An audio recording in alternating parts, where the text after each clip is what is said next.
ഒരു day in my life എടുക്കണമെന്ന് ഒത്തിരി ആഗ്രഹം ഉണ്ടായിരുന്നു. പക്ഷേ ഇതൊരു full day in my life എന്ന് പറയാൻ പറ്റില്ല, ഒരു തട്ടിക്കൂട്ട് day in my life at college. അപ്പോൾ വലിയ തിരക്കൊന്നുമില്ലാത്ത ഒരു എക്സാമിൻ്റെ തലേദിവസമായിരുന്നു, ലൈക്ക് ഇൻറ്റേർണൽ എക്സാമിൻ്റെ തലേദിവസമായിരുന്നു. അപ്പോൾ അധികം ക്ലാസ്സിലൊന്നുമില്ല, എല്ലാവരും പഠിക്കാൻ വേണ്ടി ലീവൊക്കെ എടുക്കുന്ന ഒരു ദിവസം. പിന്നെ നമ്മളാണെങ്കിലും രാവിലെ ക്ലാസ്സിൽ വന്നു, 2 അവർ മിസ്സുമാരൊന്ന് പഠിച്ചോളാൻ പറഞ്ഞു. പിന്നെ അത് കഴിഞ്ഞ് നമുക്കൊരു സ്റ്റഡി അബ്രോഡിൻ്റെ ഒരു ക്ലാസ് ഉണ്ടായിരുന്നു സാന്റാ മോണിക്കയുടെ വക. ആൻഡ് ആ ക്ലാസ് എടുക്കാൻ വന്ന ശോഭിത മാം എന്ന് പറഞ്ഞൊരു മാമായിരുന്നു. ആൻഡ് ആ ക്ലാസ് വാസ് സൂപ്പർ. നമുക്ക് എന്താ പറയുക, അബ്രോഡ് പോകാൻ പ്ലാൻസ് ഇല്ലെങ്കിൽ പോലും മാമിൻ്റെ ക്ലാസ് കേട്ട് കഴിഞ്ഞാൽ നമ്മൾ എന്തായാലും പോയാൽ കൊള്ളാം എന്നെങ്കിലും ചിന്തിച്ചു പോകും.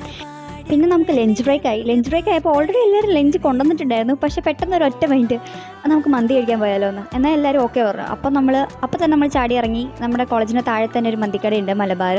അപ്പോൾ നമ്മൾ അവിടെ പോയി. വലിയ തിരക്കൊന്നും ഉണ്ടായിരുന്നില്ല, ഓൾറെഡി എക്സാമിന് തലേദിവസം ആയതുകൊണ്ട് കോളേജിൽ പകുതി ആൾക്കാർ വന്നിട്ടുണ്ടായിരുന്നില്ല. അപ്പോൾ നമ്മൾ ആ ടൈമിൽ പോയി മന്തി കഴിച്ചിട്ട് തിരിച്ച് കയറുക. നമുക്കൊരു ടൈമിന് കയറണം എന്നുണ്ട് കേട്ടോ. അപ്പോൾ മന്തി കഴിക്കാൻ പോയാൽ ലേറ്റ് ആവും ഞങ്ങൾക്ക് അറിയാമായിരുന്നു. അപ്പോൾ മിസ്സിനെയൊക്കെ വിളിച്ച് നേരത്തെ പറഞ്ഞ് കയറി. പിന്നെ ഉച്ച കഴിഞ്ഞ് വന്നിരുന്നു. നമുക്ക് ഫ്രീ അവേഴ്സ്, നമുക്ക് പഠിക്കാൻ ടൈം തന്നേക്കും.